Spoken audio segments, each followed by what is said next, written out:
Hey there, welcome to CNT Collectibles. I am C. Hope you are doing well. All right, today in our 2023 Hall of Fame tracker, we're going to continue on with the first baseman. See who may be on the track, who might be off the track, and who might be worth a little deeper look here. So, historically, we have 23 first basemen in the, or excuse me, 26 first basemen in the Hall of Fame. 23. I just go right to that number when I hear first base because one of my favorite players growing up was Donnie Baseball, of course, number 23. So, average Fangraphs WAR 60, just call it 68. Highest WAR wins above replacement. Overall, Lou Gehrig with nearly 117, most hits 34-35, Cap Anson class of 39, that inaugural class. Most home runs 612, Jim Thome 3,000 hit club, Cap Anson and Eddie Murray 500 home run club, Thome, Killer, Fox, Thomas, McCovey, and Murray. So there's some big names here, and we'll see if anybody today can live up to it. We had a player drop off the list from last year who can. That's Mr. Albert Pujols, so you won't see him on there, but a contemporary of his is winding it up, and yeah, we may see him as in about 5 years again here. So, Hallbound. So coming up in the very near future, however, let's not get too far ahead of ourselves. Todd Helton, 316 average, 2,500 hits, 369 home runs, and a slew of awards, a bunch of All-Star games, Gold Gloves, Silver Sluggers, and a batting title last year in his fifth year, or excuse me, I think it was his fourth year on the ballot. Coming up, he's in his fifth year on the ballot here. He gets 72% of the vote. So he should be able to exceed that this year and punch his ticket to the Hall. So anybody who gets 50% of the vote, if you're not associated with PEDs, you eventually do make it in. Gil Hodges was the lone holdout, and he got in within the last year or two here. So interestingly enough, he's one of those players when I point out above the line, below the line. The line is made up of averages, so you're going to have guys below the line and above the line that get into the Hall of Fame. So recently, he doesn't really fit in with a lot of the current crop, the guys elected since the 1980s. So well below the line, but a lot of Hall of Fame voters will look at that 7-year peak. Al Jaffe over at Baseball Reference has his Jaws ranking, and that takes a look at their most productive 7 years. And he was very productive, and he tailed off and didn't do much towards the end of the career. So whether or not he should be in, it doesn't matter too much. I mean, he's going to make it in. But put this in context with players that are below the line. And there's certainly a shot for them, and so we've got a few of those players as well here. So you just have to have some awards and be liked, I think, generally, and that can be enough these days. So Hall of Fame, Hall of Very Good, argue that all you want, is what it is, but here we are here. So first baseman wins above replacement by age. They tend to start peaking around age 25 and slow down. In that 32, 33 area, kind of like a lot of other positions here, but they have a little bit higher peak than others, and so they can maintain kind of that 5 to 6 win performance for a number of years. And so that's what we're going to look at. If there's a player that needs to average more than 6 wins above replacement, really, 5.5, then we're going to kind of we'll lighten the load. We'll throw them aside just a little bit. Of course, we'll keep watching, keep monitoring. Maybe they have a monster couple of years to get them back on track. But the climb is going to be a little bit more uphill for those types of players. And so a few players that if they keep up what they're doing, well, really they're here because of age. They're young and they're getting a good start, and that's half the battle. So if they're able to start producing, then there'll be some higher level targets. And so we start off with the Angels first baseman who likely has a job, Tristan Casas and Spencer Torkelson. So they're young, they're getting their feet wet, and they've been able to produce a little bit here. So they're worth making a higher level target here. So, but then you have some players that are getting their start. Maybe they're a little bit older and they just haven't done much, and they're kind of off the track. So again, these are the ones that really need to get it going here. So they all need to get it going. If they have a bad year, if any of these three, and there's some others, have a bad year or two over the next, and they become these guys, age 24, 25, with not much wins above replacement to their name here. So we look at their Hall of Fame pace. What does the average Hall of Famer at that age have in terms of wins above replacement?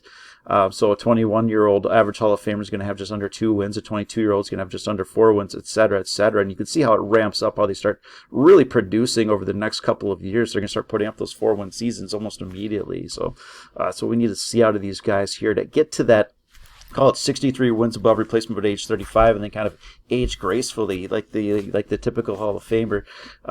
So these guys need to average under 5, and some of these players are above 5. And again, it's a little bit more of an uphill road for them. So Andrew Vaughn, Ryan Mountcastle averaging to average over 6 wins above replacement. And again, if they have a couple of those seasons, 6, 7, maybe an 8-win season, then they can certainly get back on track. And so this is why you got to do this on an annual basis here. So Nate Lowe and Anthony Rizzo, some of the bigger names that people are interested in, you can see that they're pretty well off the pace here. So again, a number of players like that. You've got Noda, Naylor, Encarnacion, Strand.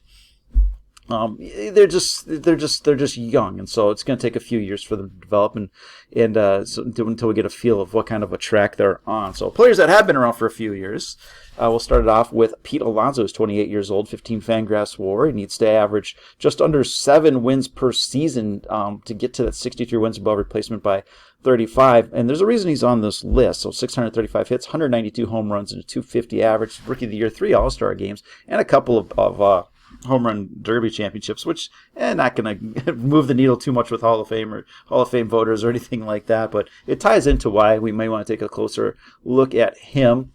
Lump him together with Matt Olson, who's 29 years old, 25 wins above replacement. He needs to average 6 wins above replacement to get to that 60 mark, just over 60 by age 35. 230 homers, 256 average. He's going to add a top 5 MVP probably to his award total. So he's got some Gold Gloves, some All-Star games, and you can keep compiling. Then the tiebreaker, as we'll see, could be enough to put him over the top here. So you can see his trend, basically. Here's your average Hall of Famer trend, and here's his trajectory here. He had 2020 shortened season. Not his fault, but his trajectory's been good. So if he can continue to compress that line, should be all right here. Seasons like this, a couple of those will certainly do the trick. But more importantly, or more relevant for these two players here, let's look at the players that are the first basemen who are also members of the 500 home run club. So we've got Tommy Killer, Fox, Thomas, McCovey, and Murray, and this is their if we compile their home runs on an annual basis, we wind up with this kind of a trajectory, the orange line, and so you can see Olson and Alonso are right there with them. So just a tick below, but again, an average is made up of players that are accelerating a little bit faster, maybe below that. So I would call them in line. At least their trajectory is right. I'm more interested in that. So if they can keep that going, keep hitting bombs, get to that 500 number, it's a big ask, but there's very little from stopping them. If you make that number and you're not associated with PEDs, you're in. So if you can hit 3,000 hits or you get 500 home runs, that kind of punches your ticket for the most part, irrelevant to what else you do here, and that's going to become increasingly rare, I think. But there's a couple guys at least on that track. So there's their opening here. So Vlad Guerrero, all right, came up early. And produced right away. So a very, very big season, All-Star level, MVP level season. But you need to keep that going, especially if you want to be, kind of that generational type player, which many people thought he was. Well, he's kind of fallen off the last couple seasons. Just 1 win above replacement last year. So it wasn't a terrible season by any stretch, but that's not what we're looking for out of Vlad. And so he's kind of falling off the track a little bit here. 10 wins to his name.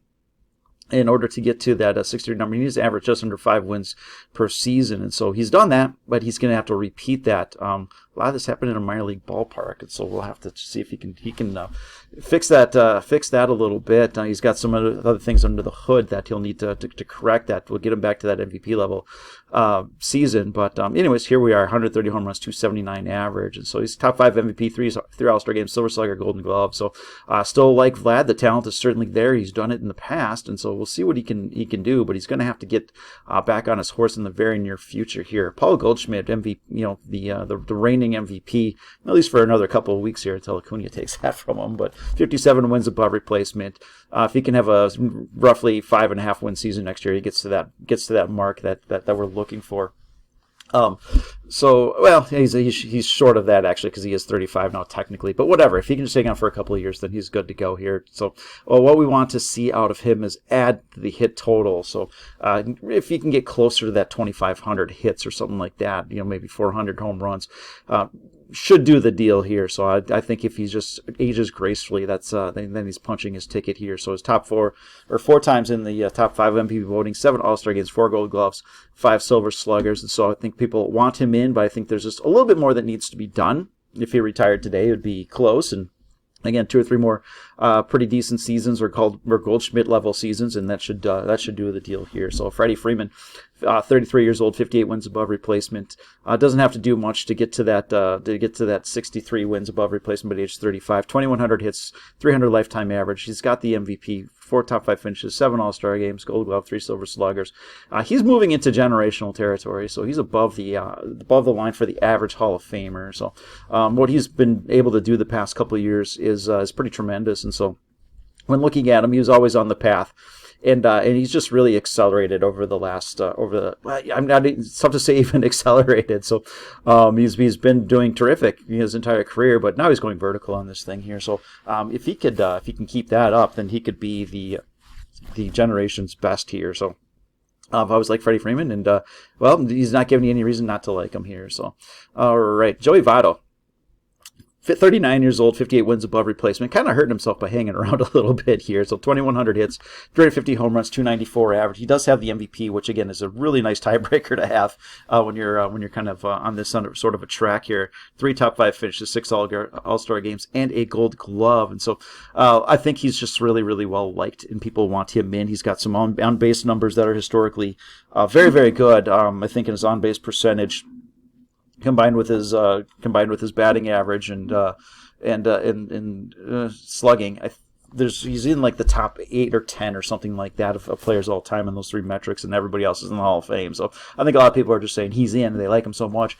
If Todd Helton gets in, then this really, really does help here. So the numbers are light across the board, very good type numbers, but again, because he's so well liked, and I think if a guy like Helton gets in, then that punches his ticket as well. So I don't know if he comes around for another year or two. He's not helping himself recently in that category here, but padding these numbers would help. But I think he's probably done enough. And we'll wrap it up here with Miggy Cabrera, generational type talent. The last few seasons, he's really again just kind of leveled off, and so he's taken himself off that Pujols level track, at least in terms of wins above replacement. But again, that's just a starting point here. And so when you look at 2 MVPs and 7 top 5 MVPs and 12 All-Star games and 7 Silver Sluggers and 4 batting titles and a Triple Crown, you look at the 500 home runs, you look at the 3,000 hits and the 300 average, you can take this away. It doesn't really matter because this is one of your generational type talents, one of your all-time greats, and a good one to finish on here. So Miggy,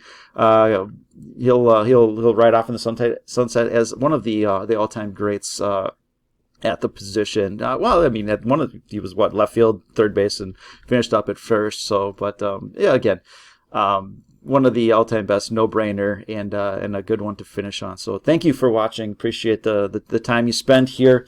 I hope you enjoyed. Like, subscribe, do all that kind of good stuff, and we will talk to you later. Bye now.